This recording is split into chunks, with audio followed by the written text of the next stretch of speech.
Welcome, everyone. Today is, what is today? April 27th, and this is the meeting of the City of Topeka City Council's Policy and Finance Committee. We are all present. Let me have my colleagues introduce themselves. Okay. Councilman.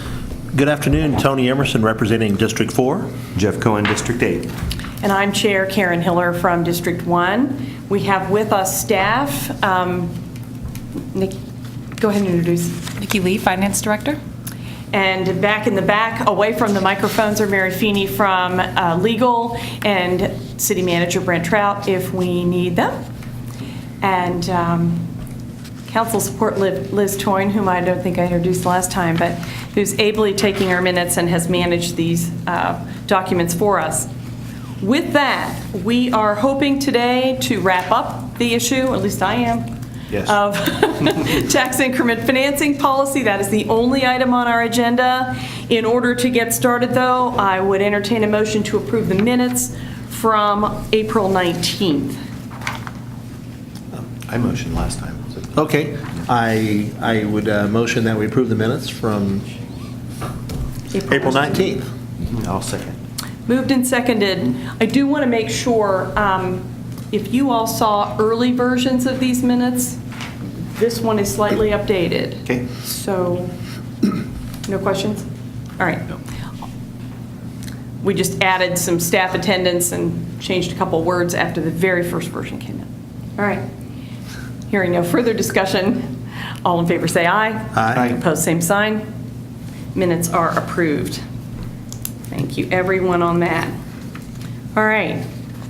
Item number 3 is to review what is this, our third revision now of a tax increment finance policy.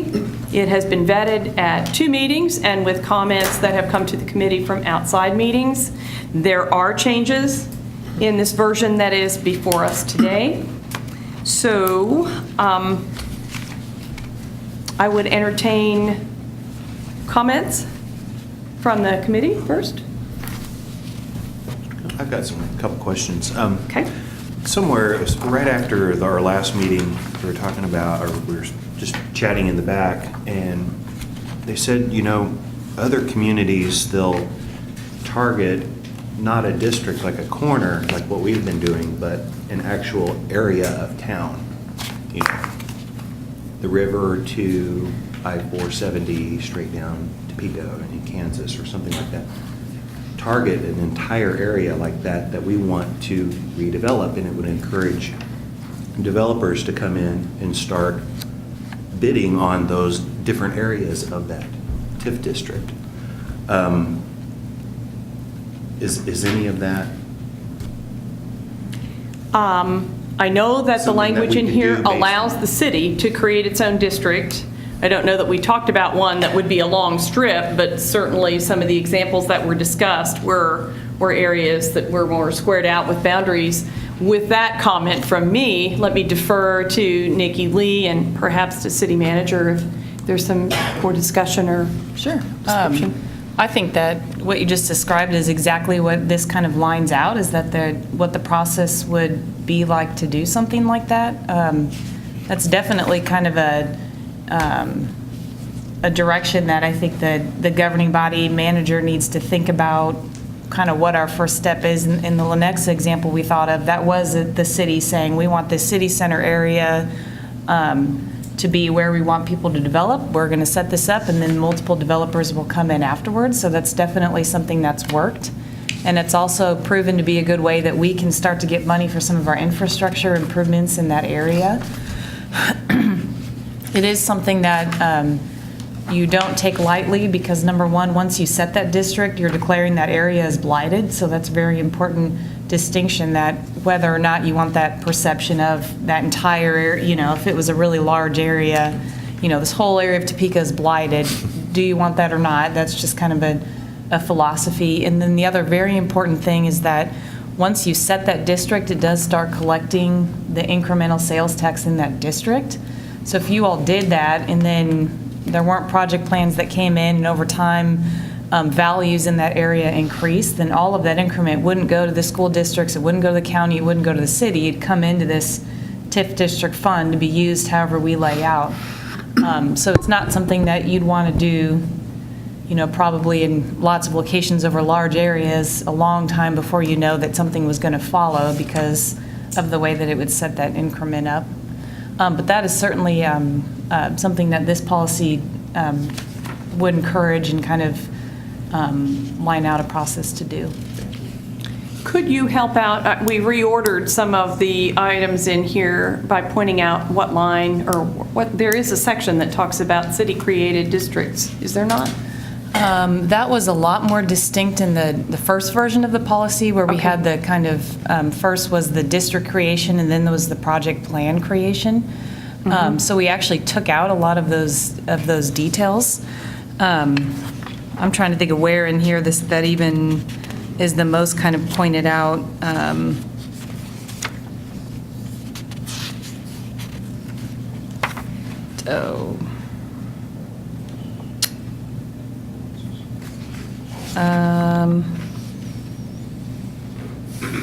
Chair. I don't think there's a part in this policy anymore that references that, but that doesn't mean this prevents that from happening. I don't know if, Mary, you would point out a part of this, or? I know there's some section or two that makes specific reference to a third-party created district. Yes, sir. Madam Thank you.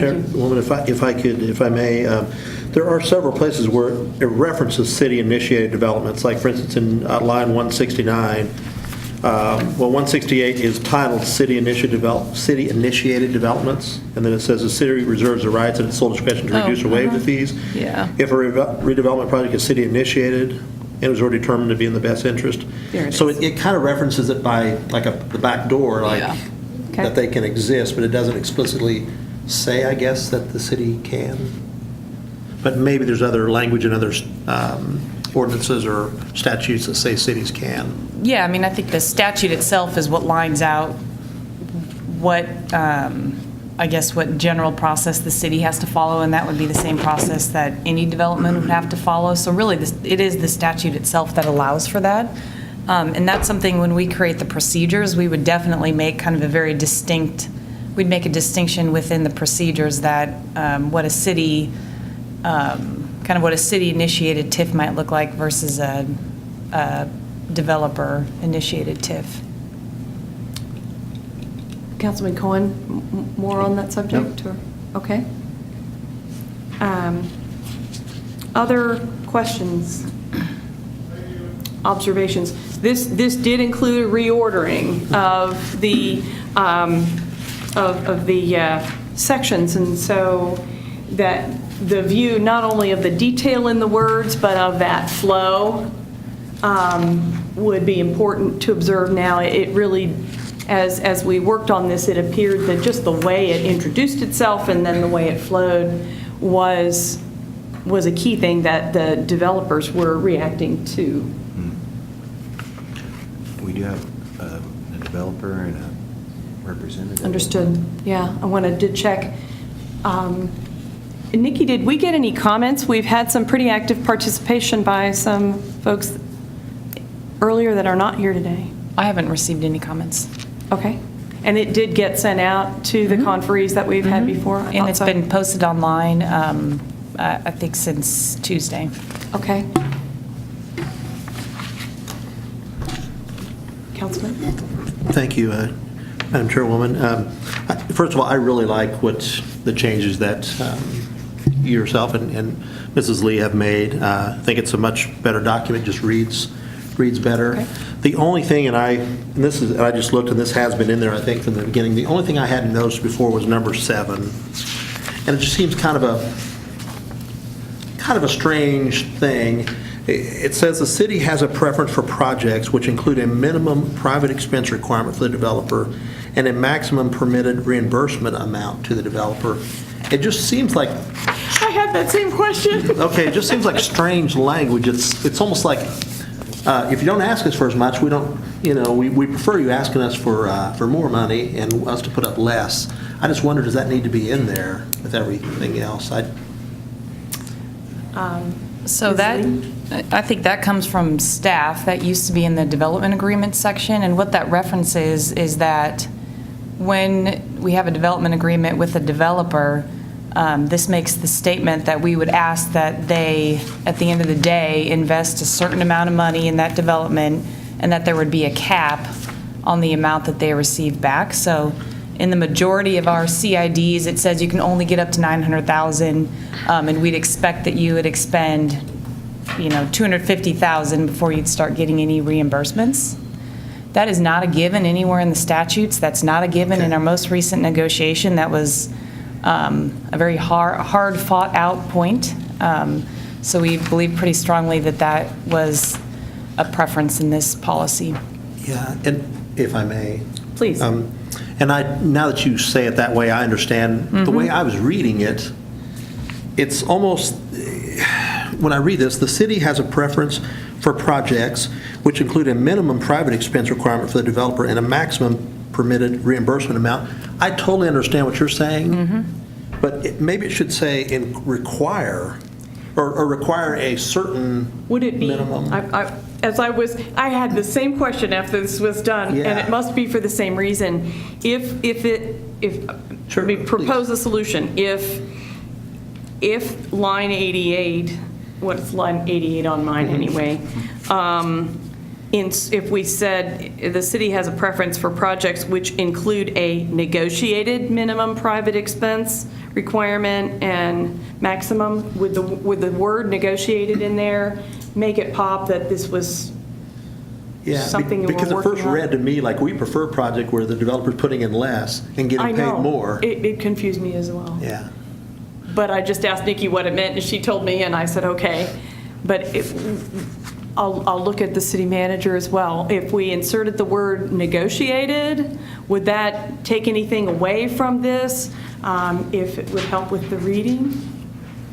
I think there's been several, just the fact that two of you have read it and you're, very knowledgeable of the deals. If it doesn't make sense to you, then I definitely want to fix it. And I think negotiated is perfectly appropriate, because that's what it is in the end, Sure. is it's an agreed upon number. Yes, just exactly what Nikki said. All we're doing is stating the obvious, because this is what we're doing. We're creating the minimum and expressing what the maximum will be. So putting negotiated, that is the actual action that we're taking. So it's more stating the obvious. We would know that it's the case, but adding negotiated just makes it more descriptive of what we're doing. So, Well, that means you're not looking somewhere else for where that minimum was. True. Or where that maximum was. well, and it's going to be listed in the development agreement. Yeah. Maybe we should just write that in there Yeah. as Yeah, and it'll be in the City final reserves the version. right As to agreed in the establish a development minimum. You can Yeah. Maybe something like make, that. Yeah, you read as it long as we don't find like any other minimum. changes you're not agreeable to. Small, Right. yeah. It Right, can that's- simply be added into this, and Oh, sure. the final version, you approve it with this modification, and it would be in the final version when it goes before council for consideration. Yeah, that this would be easy to do. Just if adding the word negotiated gave the message that we're going to talk about this and we're going to have to agree. If that's the purpose of putting it in there. It is. Okay. Thank you for bringing that up. Yeah, no, thank you. Because we for- really want it to be readable. We want Sure. it to flow. Yeah. I'd had another, once we shook this down to these, basically section 1 is a combination of preferences and requirements. There are some items in there that are requirements, some are preferences, because in the version we were working from before, there were some that included 3 paragraphs in one number, and 1 paragraph, let's say, was a requirement, and the other 2 were preferences. We went ahead and left it as a blended, left them blended. I bring that up because section 4 is design criteria. And it also is a blended one.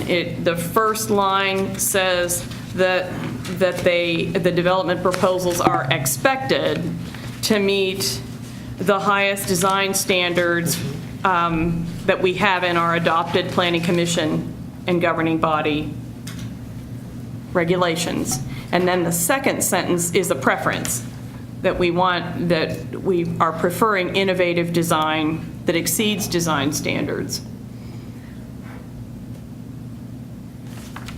My question is, even though it stands out by itself as design, because it's negotiable, should we pull that up in the preferences as well? And Nikki, across the table, I will share with you that as I thought about it after you and I talked, because we are in one of these sections talking about that we might be willing to go a little higher subsidy if there's a little higher quality, those are related in that way. Represents design criteria, so maybe it should just stay where it's at.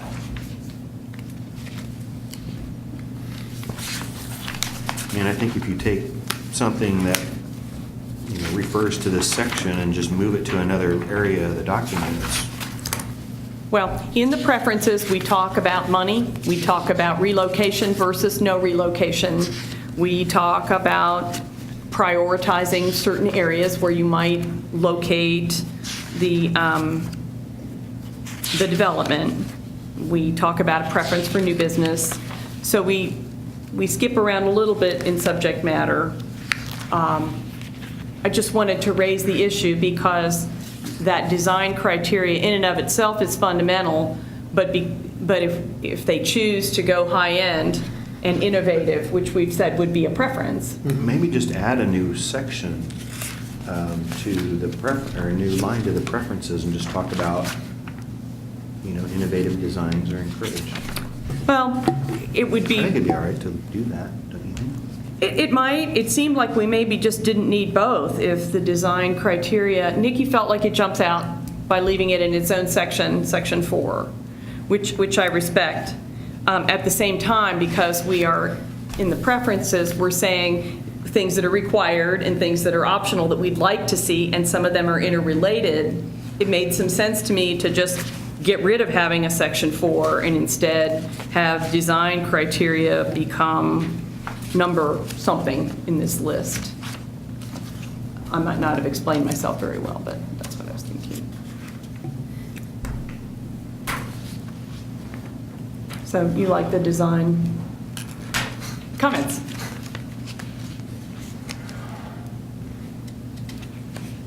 I do, my opinion is that the design criteria probably should stay where it is as a separate item. Because Okay. if you're going to do that, then you probably should do the same thing with method of financing. Because we're kind of preferring, we're talking about what we prefer for method of financing. So, I mean, you could end up pulling 2 sections over there. I think it needs to stand out on its own because it's a little bit different. But I understand the logic that you're as you're discussing it. But I think it would be better for it just to remain where it's at. Thank you. I don't think it hurts anything. You know, we were trying to consolidate these things so people weren't chasing our preferences and requirements all over the place. And so this is our chance to either say it's good to have it separate or I go feel- ahead and streamline it. Thank you. Councilman, any comments, thoughts either way? No. You're the developer type guy. so- I think it's fine either way. All right. I mean, I think it's fine where it's at, and I think leaving both in there is fine. Okay. Thank you for that.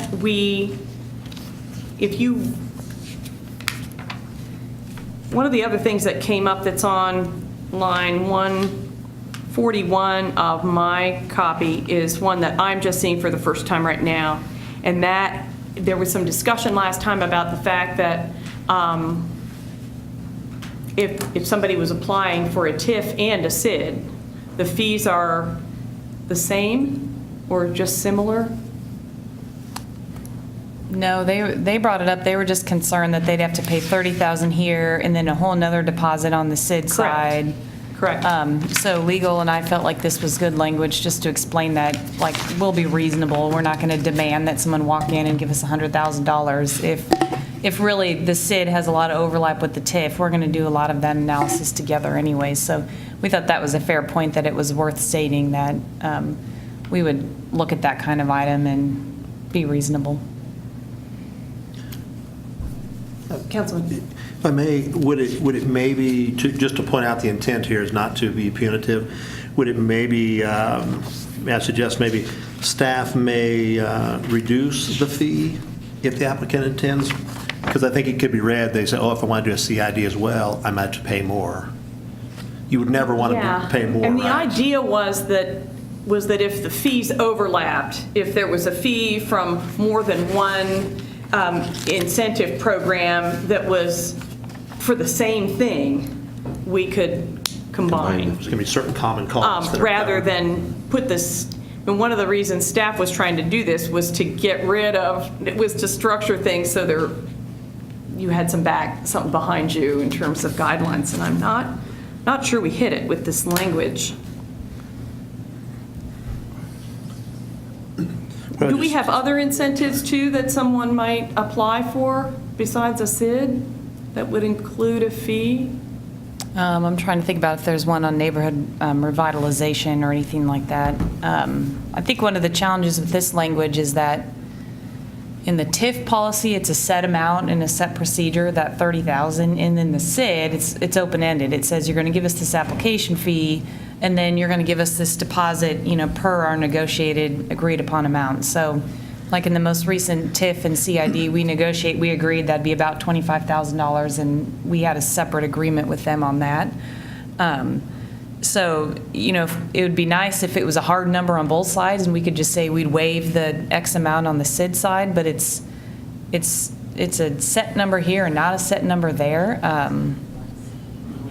So it's kind of apples and oranges a little bit. But maybe they're coming up with a better word back there in the audience. So I'm thinking that the intent of putting language in here was just if it overlapped, if it would have been redundant and you would be paying twice for the same thing, right? Rather than just sort of this, I don't want you to get pushed and pulled about, well, let's make a deal or whatever it would be.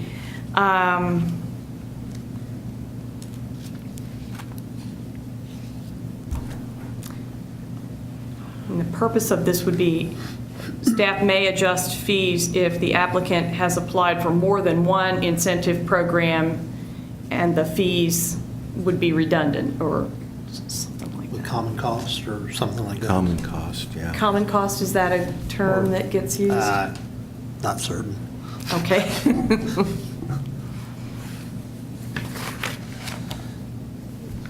I'm just not sure we want to limit ourselves to SID or that we want to just leave it open. City manager, rescue.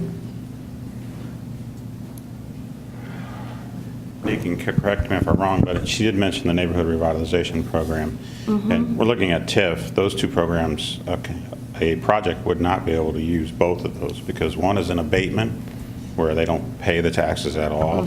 Yeah. And this is a TIF where it's paid and then utilized to repay the other items. So we wouldn't end up using, so really you're only talking about CID and TIF are the only two available options from us. They could get an incentive from Greater Topeka Partnership, but the only ones from us would be the TIF and SID. You wouldn't have TIF and neighborhood revitalization. So it's an either or, so you don't need to include anything else as far as that matters. So. Yeah, good point. You couldn't actually do the revitalization in the TIF. I mean, I suppose what you want to do is make something like this pretty generic so that if you do end up with another program or something, you don't have to go back and amend. Maybe it's just me. Councilman? The problem with reduce is that the way I see it practically happening is that because this has the set dollar amount and the SID one doesn't, it's more like we'd waive the SID. We just wouldn't accept on that end, but we would accept, we do the 30,000 by way of this policy. So we wouldn't reduce the 30, we would just waive the SID deposit. But that's not a set amount, so. If I may ask, Mrs. Lee, on that, is that what you would do? You would waive the SID $5,000 if they? We would still accept the application fee of $1,500, but what we wouldn't do is, like what she was worried about, and I could definitely see the concern, is like in the Wheatfield TIF and CID, we had that $25,000 deposit. So were we expecting we'd get the $25,000 and the $30,000? And they just didn't think that was necessary and wanted to clarify that that wouldn't. They wouldn't want that to turn away a developer and think, oh man, I'm going to have to pay $100,000 just to get in the door. They wanted to be conscientious that someone wasn't trying to add these all up and thinking that was a barrier. Well, if I may, can we just right now decide what we want that fee to be? In case they also want to apply for a CID, that would be an additional $1,500 or something like that, just as part of this policy? My only thing is, it just gives clarity, then somebody can say, Yeah. okay, it's 30,000, then if I want that, it's not another 20,000, it's another.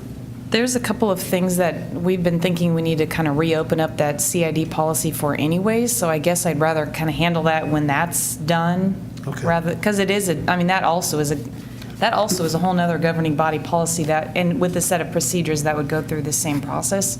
So I'd hate to kind of go in and cut out one specific element. This is such a few and far between scenario that I don't think it's necessary to set an amount on that side. Are you thinking then that the only time there would be a duplication of fees would be if someone is applying for a TIF and a SID? At the Is that same time in the same district. Okay. And we have fixed fees in the TIF at this moment, and we have not fixed fees in the SID.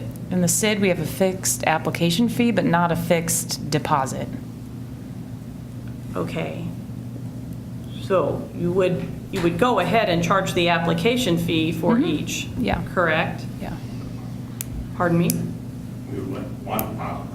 Yeah, but there's an application fee on both sides. There's an application fee on both sides, but then there is, if they were separate, there would be a deposit for each.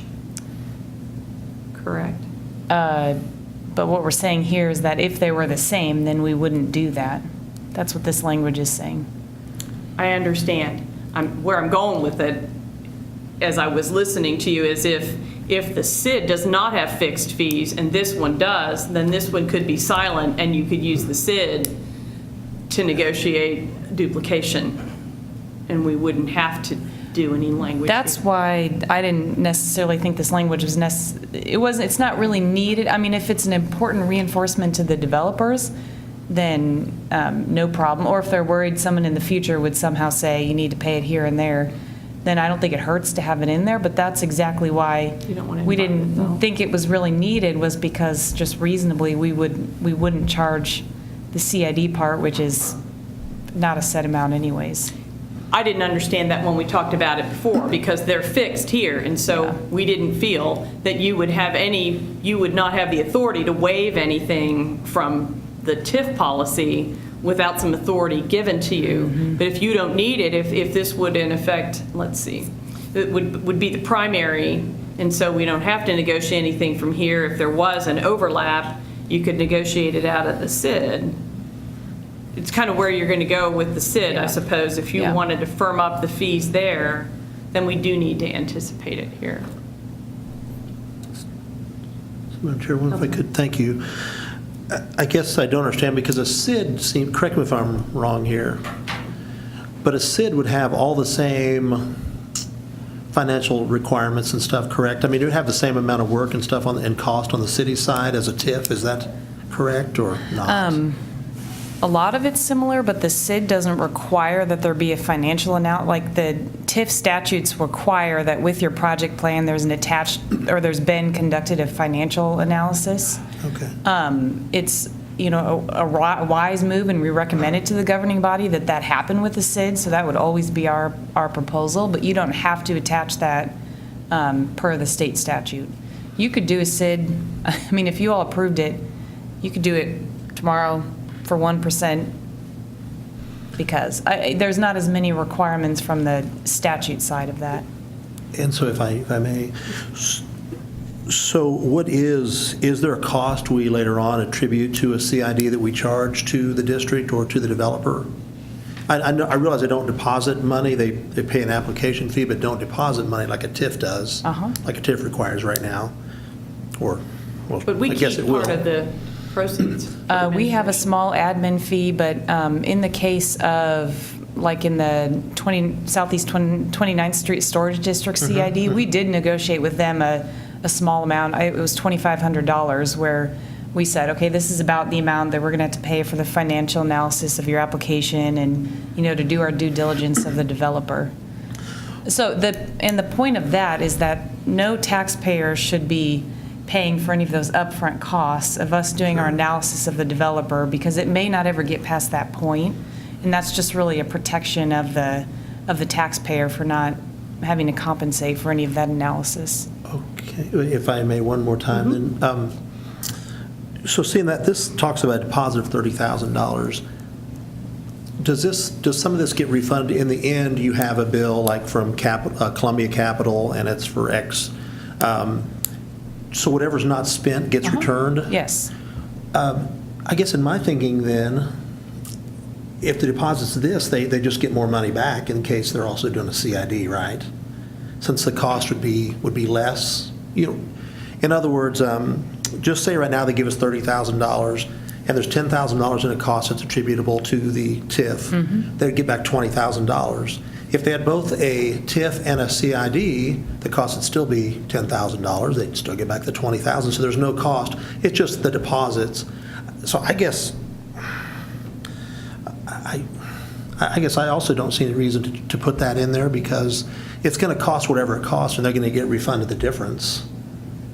And then it's also a reimbursable expense. So if the project gets approved and they get to the point of, they finish their project and meet the standards, then they can actually, that's a soft cost that they can request reimbursement for. Sure. This is something we could put in the procedures. I mean, if that's something that, because I think, to be fair to what we heard, we were trying not to ignore the comment. Right. But I don't know that it's completely necessary. But we could make it, in the procedures, we can make that as explicit as we want to be, and we can be a lot more maybe specific than we want to be here. We could even line out a scenario if you think that's kind of a good way to address it. Well, we don't want to be inviting negotiating fees, because that's not the plan. Right. But we don't want, we want to make sure that you as staff have the authority from the policy to charge a single fee or a portion thereof if there is redundancy in layers. So, That would be my fear if we put reduce the fee. Then is someone going to automatically come in and somehow think that's, somehow we well, can we don't want that. Negotiate even the 30,000, that could be a. But see, I don't see a deposit as a fee. Right. So I didn't even connect the dots on those. Right. I thought we were talking about other fees that were part of this. Correct. When you take out the last, at least take out the word fee. Staff may adjust the deposit. if the Is that what applicant we've been intends. talking about all along? Yes, that's what I've been talking about. Oh, Okay, so it well, just needs to say deposit? It's, Sure. yeah. Okay. I'm sorry, that went over my head. 4 hours later. Let's Well, no change wonder that. you were like 1,500, and I said, well, plus. Yeah, Because this there's is- other fees in here. This is speaking of the deposit, That is only the deposit. yes. So strike fee and put deposit in its place? I think so, and I think we got that one All right. figured out. All right.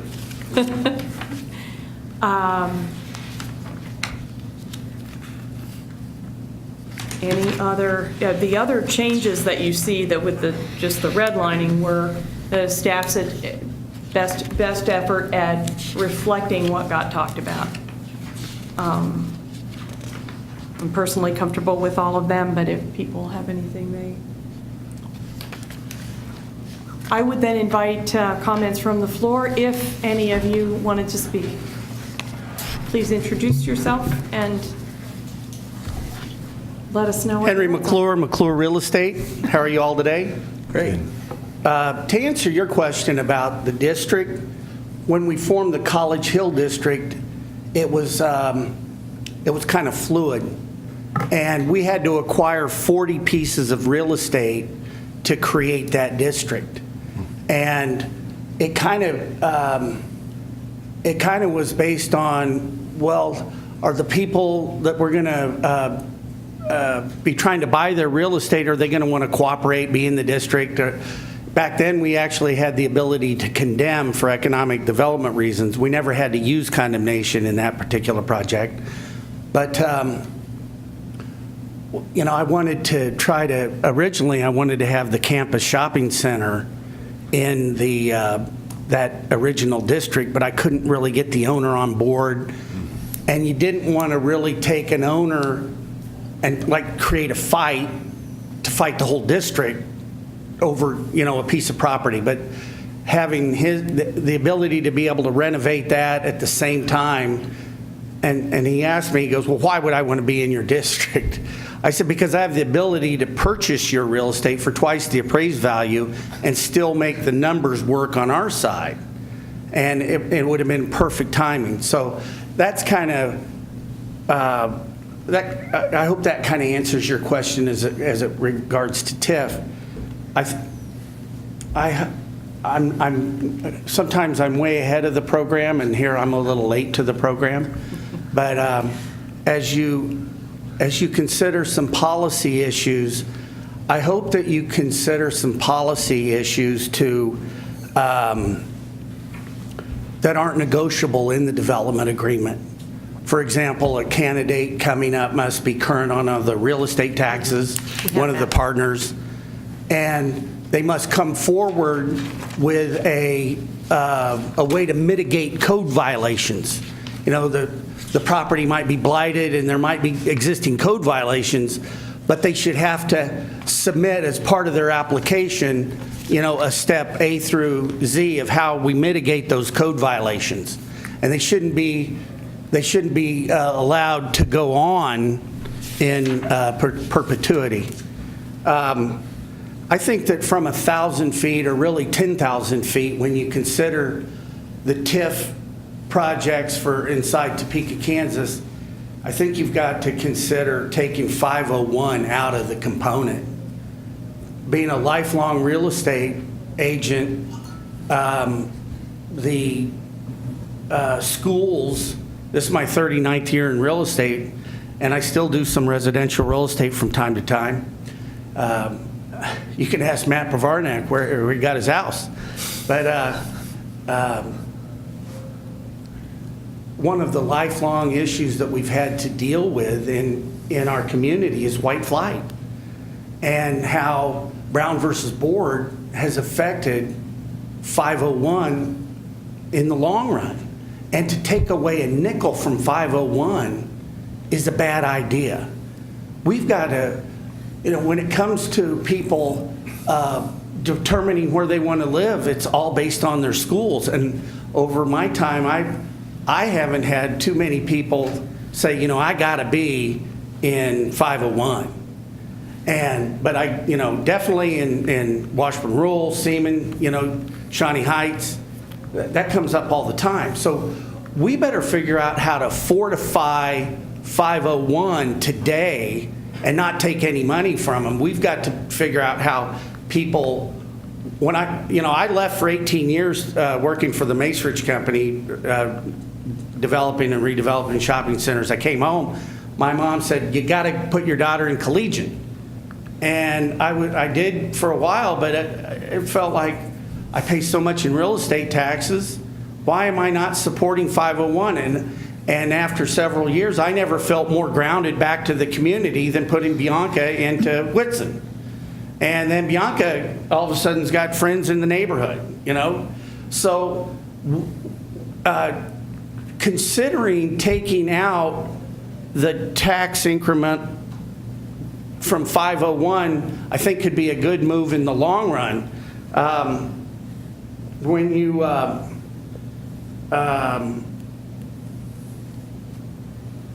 When you start considering how to incentivize developers inside the community, I hope, I mean, this is a great start, but I hope that you can revitalize your economic development committee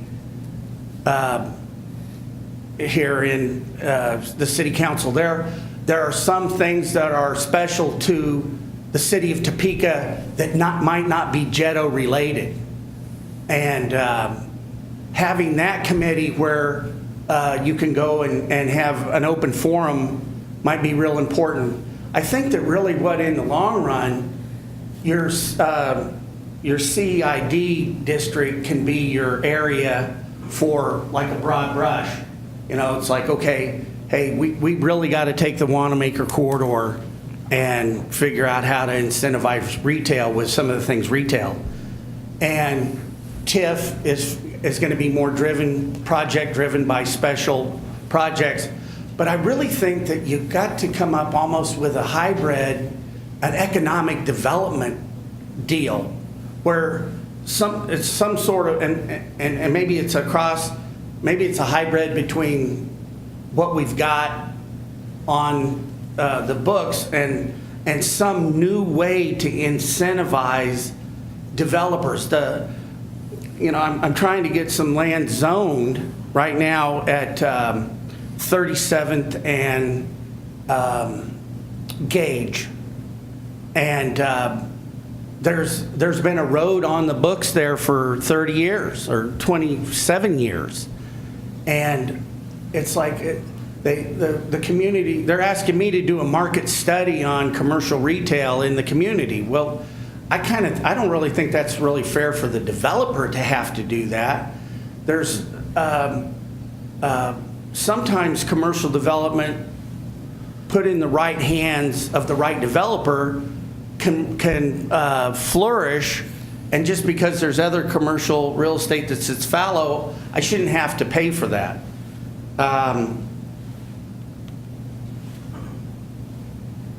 The idea of TIF, and especially when it comes to the College Hill, it's kind of interesting because we're going to go through, this is all going to come to a head real quick. The property has changed hands, and I haven't looked at the development agreement in quite a while. I haven't had a need to. I was actually released from my partners at one point in time in the end when we were in some financial trouble after the Dodd-Frank Banking Act, and we had to come in and recollateralize the loan. And personally, I didn't have the financial wherewithal to do it, and lucky Henry, I actually got off the loan. But I'm also an owner down in the College Hill area with the pizza pub, and technically now I wish I had put that in the TIF district. It should have been one, the 41st property, because I should be paying the way because I'm getting the benefit from it. But at the time, the guy that owned it, he just was going to be brain damaged to deal with, and we just didn't want to cope with that at the time. So,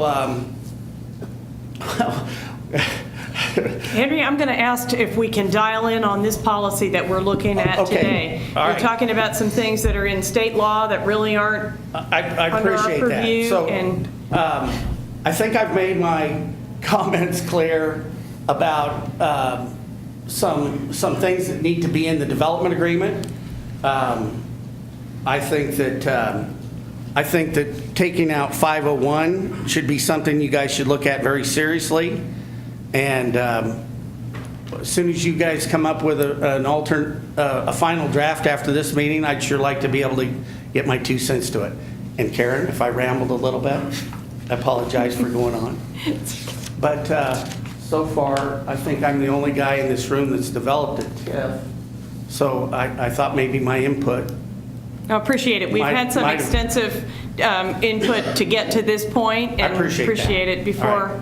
Thank you. we wrap up. Thank you. In terms of the comments, I just wanted to double check. If there was an issue of, I know people were really sick of the sign that was at 29th and Fairlawn for a long time. Henry particularly doesn't like the mounds of dirt. Is there any reason to put anything, I mean, we have a code. There are issues that vary if it's an industrial site or a construction site versus our property maintenance code, but is there Is there any reason that you discussed along the way that there should be any language regarding the circumstances that the property would be in when the TIF starts? I haven't seen that in any example because I think that, how to rectify those has its own set of, if you have a code issue, well, then it goes into it follows all of our policies that Sign our ordinance. code compliance and our sign ordinance would follow. Just double checking. Thank you. And then on the school districts, just wanted to address that point real quick. I was just doing some research over here, and you're not allowed to exclude any taxing jurisdiction from a TIF district. By state statute. Yes, yeah. Thank you. Thank you. Mr. Ledbetter. Thank you. I will respond to a couple of items that were just raised. But I did just get this in my inbox today. Nonetheless, I was able to talk to my developer, Tom Peterson, on the phone this afternoon. He was out of town. Basically, he wanted me to encourage this body to make sure that when you're doing this, that you do include some of the costs that I think even Lenexa did not have. And anyway, he specified expanding that so that people could get reimbursed back environmental costs, architect fees, engineering, attorney fees. He said he just wants to make sure that when they do these, they will be in there. Secondly, I don't even know why I was talking to him about codes, but since it came up, I'm just going to say what he said. He said this city would have done a lot better over the years if we would have enforced the codes equally across the board on the developers and the commercial property owners as well as residences.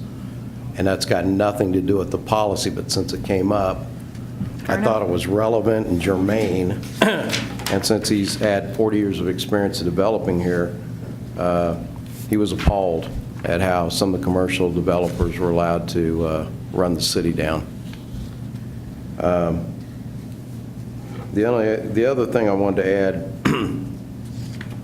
I realize 501 is not germane, but I disagree about the comments that were just made. 501 should be part of this, and it is by state statute. And 501 has been its own worst enemy, shutting down these neighborhood schools. They've hurt my area by shutting down Quinton Heights. They hurt Highcrest by shutting down Avondale East. It was a fully functional school with good attendance numbers. I'm not here to defend 501 on anything. They just recently shut down Bishop, which is now hurting that residential area. So if they want to bring the values up of this community, they need to quit shutting down perfectly sound neighborhood schools. And that's not even part of the TIF policy, but since it was brought up, I just thought I'd comment. Thank you. Thank you. And thank you for sharing. I did want to clarify that right now, this policy allows all types of reimbursement that the state statute allows. So this does not restrict any of those other types of reimbursements that other policies might. And I think actually we're tag teaming here, that came up last time, and you were able to point that out, and could be why Mr. Peterson went out of his way to send that message back. So appreciate it. Any other comments? Staff, conferees, Councilman. Just again, back on that one point of the preference, I was, as we were talking, I was kind of doing some wordsmithing on that. Are you talking about number 7? Yes. Thank you. Yes, ma'am. What about, instead of saying the city has a preference, because that's really not a preference, right? It's really, I thought, would it be more clear as the intent of staff that the city reserves the right to specify the minimum private expense requirement for the developer and the maximum permitted reimbursement amount to the developer? That might be clear, because it seems, preference seems like a strange word there, when really we want to be able to say, we want to have the authority to set those if we so choose, correct? I think negotiated would be a much friendlier term. I think what you just said, the developers would not appreciate cities setting a minimum without them agreeing to it. Or at least that's how I heard the way you read it, is that Okay. city would state that amount. I don't know that I've seen one where we've been the lead on proposing an amount, and then they, it really is negotiation. So reserves the right to negotiate the minimum private Sure. expense or investment, I guess expense. But what, I guess that would be my, my suggestion. Okay, so Isn't that what we were going to do, is put negotiated in there? yeah. He's just changing it to, the city reserves the right to negotiate a minimum private expense requirement for the developer and a maximum permitted reimbursement amount to the developer. Correct. Okay, and you're saying reserves the right to what? Are we always going to do this or not? Pardon? More than likely, each one will have. Reaction to the, I mean, I think staff would always bring you one that had both of these things. But a lot of things in this policy are stated as preferences. If you all want that to be a hard line, then we can change that to require, well, the just issue kind of would- tone. The right tone. Sure. Right, and yeah, and we had that consistency with the tone. Let me ask a question a different way based on this proposal. Would we ever have one that did not have a negotiated minimum private expense requirement and a maximum reimbursement? You do right now. You could.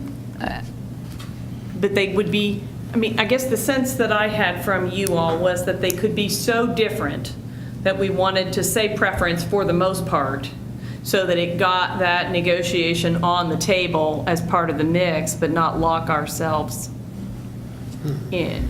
Even in that scenario, though, you could set the minimum and the maximum very broad. I mean, you could do minimum, you could go really low, and maximum, you could set that at the entire amount that the developer thinks they're going to spend on everything, and allow,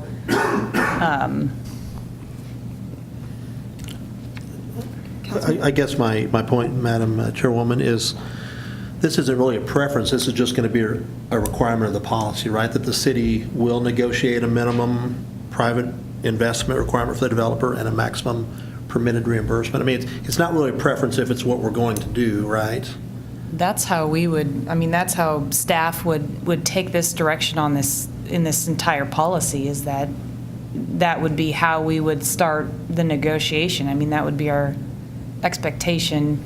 And this is how we're communicating to the developer that, you know, when we come to you with this request, it's tied back to this policy that the governing body set. Yeah, I Well, guess- that's why I asked if it would ever, if, from this point forward, if your vision is that we would ever not have that, because it's a requirement if we would always have one, rather than preference. That's your Correct, point. that's correct. And if I may go further, that's at a point, number 7 is at a point where we're transferring from preferences to requirements. The next 3 are already requirements, if you will. So it'd make a logical place to take it out of, take the preference language out and just say, if that's what we're going to expect from now on, I say, let's just say that. Then you can always, you can always say $1 is the minimum, and, I mean, yeah, I could say the city will negotiate a minimum private expense and, yeah, something. Oh. Developers should expect the city to. Yeah, I think we have mean, one that says perhaps. that. Yeah, perhaps, something like that. Yeah, I think Nikki's right. We'll do it, but more than likely, the developer is going to ask us for that to be part of the negotiations. They're going to want to know what their minimum is, and they're going to want whatever they can get for the maximum, and we're going to be looking at that. So it's going to end up being in the development agreement as well. So it's really stating more than likely the obvious of what we can expect.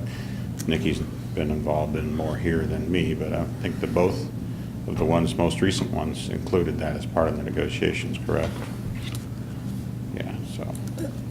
Go ahead. Thank you for that, Mr. Trout. I guess my question then is, should this be just in the development agreement section? Just say that, It started there, and at one point it got moved. Sure. Probably because the word preference in it, right, is what got to move to this section. Yes. But really, this is, a portion of the development agreement will be staff or city will negotiate with the developer to establish minimum private investment and maximum reimbursement from the district. I mean, something to that effect. Mrs. Feeney can do some perfect wordsmithing on that, but. City manager. What I would say is that this is a critical component of the negotiations often. And so I think it needs to stay in the policy so that there's some mention of it. Because determining the maximum amount of reimbursement is a very, very important item to them. Because we're going to limit how much, if they have a $100 million development, we're going to limit. Or if they have a $50 million, we're going to eventually say goes back to the 20%, the 30%, of figuring how much we're going to provide them for assistance. And so I think it's important because it's tied in with that we can keep it in this language where it's at. In the section it's in, and I totally agree. I was just saying, should that be part of the development agreement, we'll specify the minimum. No, I think because it's sort of in the setting of conditions. When we're talking about preferences there, we're setting a set of conditions that we're going to be working from. So list the preferences and the requirements there.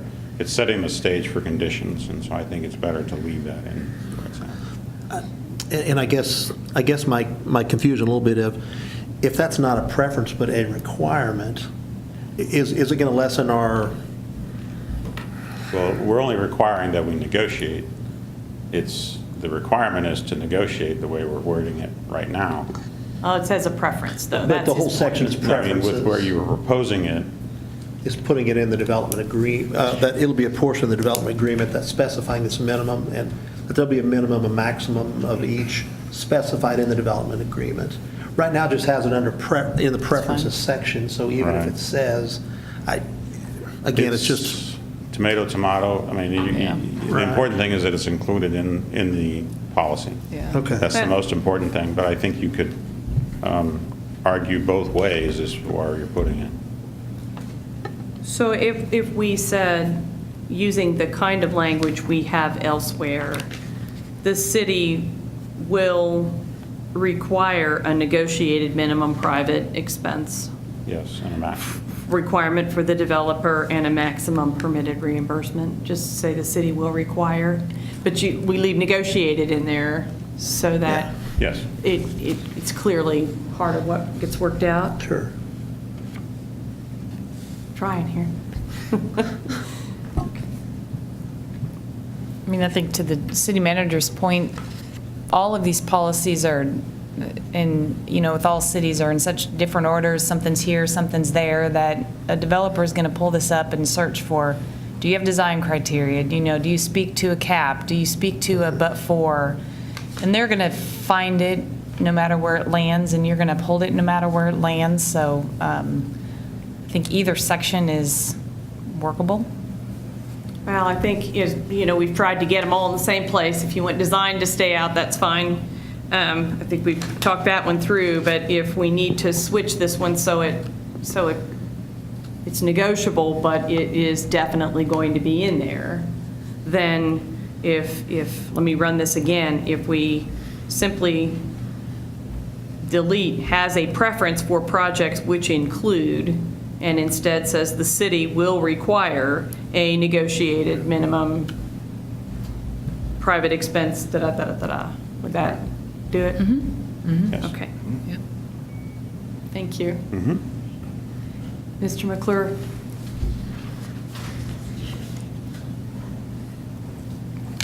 How does your policy address a default provision? And so if there's a period of time the district's formed and the developer doesn't perform, do you have that as a policy, like a year, 2 years? That would be in the individual development agreement. Okay, so don't you think it might be prudent to have a policy so that a developer doesn't woo you at the last moment to get kind of maybe more time when maybe he shouldn't get it? Consider having consider having a development district formed and then nothing happened on it for a period of time. You might want to consider having a policy that says, hey, look, after 3 years, it doesn't happen, that district goes out to the public for another developer to come in. Think about that. So that is addressed in here. If you all look at number 10, that's just saying that was the reasonable period of time that they would make a movement towards reasonably within, this says 60 or 90 days, but we wanted that to be pretty flexible. So it does encourage movement ahead on the actual project. Well, you could make movement, but you could never have, you might not have performance. You can, a lot of plans, there's some sort of saying about well-laid plans don't come to fruition. So at one point in time where it's obvious that it's not the project, everybody's operated in good faith and they just wasn't able to pull it off and it sits there fallow, another developer ought to be able to step in and take over. There ought to be a time frame. Thank you. I mean, we have terminated TIF districts before. Yes, so in the individual development agreements, those ones do state that you must start construction by, I mean, we get as specific as putting timelines in those agreements, and then those spell out kind of exactly the steps that would happen if that didn't occur. But I think that's important to everybody involved, for sure. Yeah, those are good points. All right. Councilman. Madam Chairwoman, I hate to bring this up because I really appreciate all the work you guys have done. This is excellent. However, the more I keep looking at this, I guess it troubles me a little bit that we have section 1, and it's labeled preferences. Where are you? I'm sorry. Line 48. Section 1, we have labeled preferences, and that is great up through number 6, or, before 7 had the word preference. But then the next 4 are really requirements. And does that give anyone else pause that maybe we shouldn't? Because Number 2 is a requirement as well. The first paragraph of number 2 is a requirement also, the but for. Yes. Sure, that might be. What a good idea. I would take that suggestion. Absolutely. It just Mrs. Lee, troubled what do me you that think? we're labeling it preference, and then somebody else could argue later on down the road, well, I don't have to do the but-for test because it's really just a preference of the city. It's not a requirement. So, I mean, the Mrs. language Feeney, is clear, would but that, that way the heading. would that give us standing, I guess, if we just, okay, preferences / requirements? Preferences and requirements, is that what I'm hearing? Sure. Okay. Thank you. Thank you. I Thank you, think Mr. this is Trout. really important. Yes, I've said it before, but I think I really appreciate the conferees and certainly the staff's work on shaking this down, because it seemed like that was what was Absolutely. most important, actually. Any other changes? Questions? Concerns? I have a question. Okay. So where do we go from here? Do we recommend that we send this to the council with the changes that we've described today, or do we have to meet again to go over those changes? If this body is certain, then I think we can either one at a time or as a group get the amendments that I sense there is consensus about in here and recommend out a finished policy to the council. At this point, our committee report, whether we're ready or not, is due the 15th of May, if I understand it correctly. And if we vote this out today, we'll be able to hit that deadline with a finished product to recommend for adoption by the council. And at which point the document that we recommend will go to the council. We will be asked, I as the chair on behalf of the committee will be asked to present and defend it. then it will be opened up and managed by the mayor and the city manager. If the council's comfortable with it, it'll pass. If they want to work on it some more, which they absolutely have the right to and should, if they see questions, then it will at that point be in the council, and it will finish and get moved forward there unless the council would have enough concerns that they would send it back to us for revision. Correct? Okay. Well, I would tell you what, let me run through this in terms of what I understand the amendments are, and if, I'll just kind of watch you both. If I've got them, then I would entertain a motion to approve this as amended. The amendments that I see are on page 2 at the top, line 48. We would add the words "and requirements" so that the section 1 caption would be preferences and requirements. We would amend line 88 to say, instead of what line 88 says, it would say, the city will require a negotiated minimum private expense, and so on. The rest of the line would stay the same. And on line 141, we would substitute the word deposit for the word fee. 138. Madam Chair? Yes. 138 is the line. Oh, Are you on the clean version? I'm sorry, this is in the, We're looking at the redlined version, Different version. Okay. so nobody else, you all have one? yeah, we're on 141. Okay. Thank you. Sorry, I should have specified. So the change of one word on line 141 from fee to deposit, and I think that's it. Yes, Mrs. Feeney, that's correct, in the revised version. It is 138. Clean version. All right. If, Liz and Nikki, did you both get those? Uh-huh. Okay. With that, I would entertain a motion to recommend forward our version of the TIF policy as amended. Madam Chairwoman, I hereby move that we, whatever you just said, that we forward this to the... that we- Recommend this version? We approve this version as amended And to the full council. Second. moved and seconded. Further discussion? All in favor, say aye. Aye. Opposed, same sign. All right. We are done.